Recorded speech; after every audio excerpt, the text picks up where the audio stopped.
Buen día, esta semana también vamos a revisar temas de la materia de español que vienen en el examen de Comipems.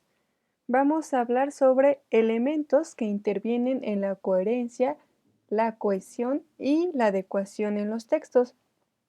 Para empezar, vamos a revisar qué es la concordancia entre sujeto y predicado. Esto quiere decir que nosotros al escribir una oración tenemos que considerar que nuestro verbo tiene que tener una correspondencia en cuanto a número con el sujeto. Vamos a revisar oraciones simples. Por ejemplo, yo bailo. Estamos hablando de un sujeto, por lo tanto el verbo estará en singular. Si estamos hablando de ellos, el verbo tendría que estar en plural. Ellos duermen, diferente a yo duermo. Sería incorrecto que nosotros pusiéramos yo duermen, yo duermes, ellos duermo. Esto quiere decir concordancia entre sujeto y predicado y nos va a ayudar a que lo que nosotros escribamos, estas son oraciones muy simples, pero al tener esto claro nos va a ayudar a poder escribir de manera correcta, con coherencia y que lo que escribamos tenga un sentido y pueda ser entendido por otros. También otro aspecto importante para que nuestros textos tengan un sentido es, o un ejemplo que nos puede ayudar, es cuando los nombres son en colectivo como gente, multitud, gentío, muchedumbre. En este caso el verbo puede ser singular o plural, no importa, pero lo más regular o lo más común es que usemos el singular.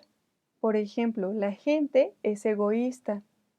Suena un poco más coherente y es lo que usamos comúnmente porque a pesar de que la gente o gente es un sujeto o una palabra que abarca a muchas personas, es un solo sujeto, entonces vamos a utilizarlo como el verbo en singular. Podemos usar en singular o en plural, pero es más común que lo escuchemos en singular. Ahora vamos a hablar sobre nexos y expresiones. Los nexos son palabras que nos van a ayudar a darle un sentido a nuestros textos. Vamos a ver, que hay diferentes nexos y tienen un diferente propósito según el nexo que utilicemos y en donde lo coloquemos dentro de nuestro texto. Lo mismo para las expresiones. Por ejemplo, hay nexos que introducen ideas. Acabo de utilizar uno que es por ejemplo. Acabo de ayudarme de este nexo o de esta palabra, de esta frase para darles una idea nueva. Por ejemplo, además, en primer lugar, finalmente, son nexos que nos ayudan a eso, introducir ideas en nuestro texto o en nuestras oraciones, en nuestras pláticas incluso, pero bueno, en este caso estamos hablando de textos. También hay textos que relacionan temporalmente los enunciados. Ejemplo de ellos son luego, después, primero, antes. Asimismo, tenemos nexos expresiones y nexos que encadenan argumentos. Ejemplos de ellos son pero, aunque, sin embargo, aún, a pesar de. Vamos a hablar ahora de recursos lingüísticos que utilizamos para desarrollar argumentos en los textos. Aquí vamos a tener nexos y expresiones con significado casual, concesivo y condicional. Estos nexos nos van a ayudar para unir dos o más oraciones y además los vamos a utilizar para poner énfasis en una argumentación. Les voy a dar un ejemplo. Es un luchador profesional, por eso tiene ese físico. El nexo del cual nos estamos apoyando para introducir una argumentación es por eso. Este nexo o esta palabrita o esta frase nos ayuda a, a especificar o a dar una explicación o una argumentación de por qué tal persona tiene cierta característica. Esto en este ejemplo, pero los utilizamos en muchísimas otras más oraciones. También tenemos expresiones que jerarquizan la información. Jerarquizar quiere decir que le van a dar un orden o un rango a la información que tenemos o un nivel. Por ejemplo, tenemos una idea que es más importante o que es necesario explicarla primero para entender la siguiente. Este tipo de expresiones son las siguientes o son ejemplos de ella. La razón más importante, otra razón por la que, por ejemplo, otra vez, en primer lugar, finalmente y también. Estos son algunos ejemplos de nexos o expresiones que nos ayudan para jerarquizar nuestra información. Sería interesante que ustedes nos compartan algunos ejemplos de oraciones utilizando este tipo de expresiones. Si les gustaría hacerlo, por favor déjenlo en sus comentarios. Igual si tienen alguna duda, háganoslo saber por medio de los comentarios abajo de este video. Vamos a hablar, sé que es un video muy rápido, pero si a alguno de ustedes les gustaría que profundicemos más en algún punto, también háganoslo saber. Ahora sí, vamos a hablar de signos de puntuación. Los signos de puntuación nos ayudan a darle pausas y sentido, a lo que queremos escribir o decir, como en este caso, o como lo estoy haciendo. Quizás ahorita que estoy hablando, pues no, a veces no es tan notorio, pero sí vamos a pausar nuestras oraciones para que éstas puedan tener un mejor sentido. Para eso nos sirven los signos de puntuación.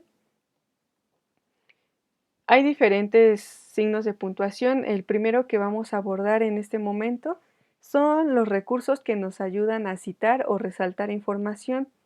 Un ejemplo de ello son las comillas y los dos puntos. Las comillas por lo regular nos van a ayudar, por ejemplo, en las citas. Esto es en los textos mayormente académicos o en la escuela cuando nos piden algún ensayo y nosotros queremos introducir la idea de un autor o lo que alguien más dijo, vamos a hacer uso de las comillas. Y los dos puntos, un ejemplo más claro puede ser cuando queremos enlistar algo y queremos que esto resalte, entonces ponemos dos puntos y aparte para que a continuación aparezca una lista que nosotros queremos que sea notoria. Otro signo de puntuación importante es el uso del punto y seguido y de la coma. Estos dos elementos nos ayudan a separar oraciones entre párrafos y va a servir para darle como pues sí, una coherencia a nuestro texto y también digamos que una armonía a lo que estamos escribiendo. Esto también nos ayuda mucho para quien nos lee, le da un sentido completamente diferente. A veces una coma una coma puede hacer la diferencia entre una oración. Sí, otro punto importante dentro de los signos de puntuación es el uso de la coma en la organización de numeraciones y construcciones coordinadas. Asimismo, tenemos uso de signos de puntuación que son frecuentes en los textos temáticos. Estos suelen ser los guiones, los dos puntos, puntos suspensivos, que son los tres puntitos, paréntesis, los signos de interrogación y los de admiración son los más comunes si ustedes se ponen a pensarlo y nos ayudan mucho para darle un sentido a nuestro texto o a lo que estamos leyendo. Es muy diferente si nosotros, incluso cuando escribimos un texto en WhatsApp, es muy diferente si nosotros lanzamos una pregunta pero no le ponemos signos de interrogación. Quien nos lee no va a saber que estamos preguntando algo. Entonces son signos muy importantes para darle un sentido o el sentido que nosotros queremos a lo que escribimos. Ahora vamos a hablar sobre oraciones. Hay oraciones que son principales y otras que son secundarias. Por lo regular, un párrafo está compuesto por una oración principal y otras que son secundarias. La principal va a ser la que da la idea principal del tema que trata el párrafo. Y sí, lo podemos encontrar al principio, al medio o al final del párrafo. Esta siempre va a ir seguida de oraciones secundarias, pues estas se van a encargar de complementar y ampliar el tema.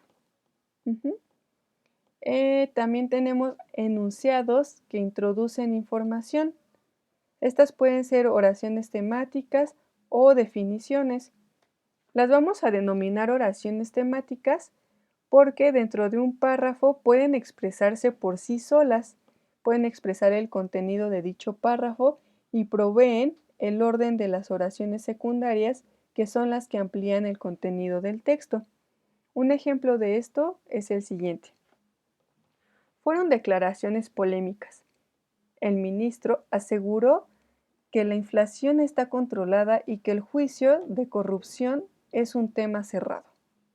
Como estamos viendo, la primera frase nos ayudó a introducir el tema y también tiene un tema específico.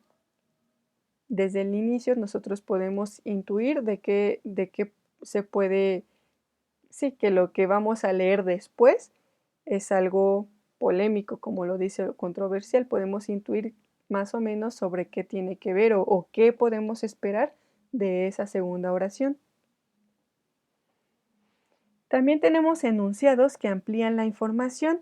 Estos suelen ser explicaciones y ejemplos, como lo que yo suelo hacer después de exponer un subtema. Suelo darles ejemplos y esto, además de ayudarme a explicarles algo, me ayuda también a ampliar la información.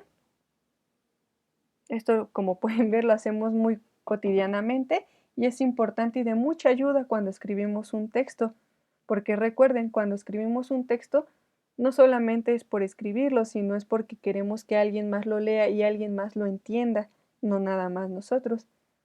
Un consejo cuando escribimos es que lo leamos en voz alta. Esto nos ayuda mucho a darnos cuenta si se está entendiendo lo que queremos decir o no.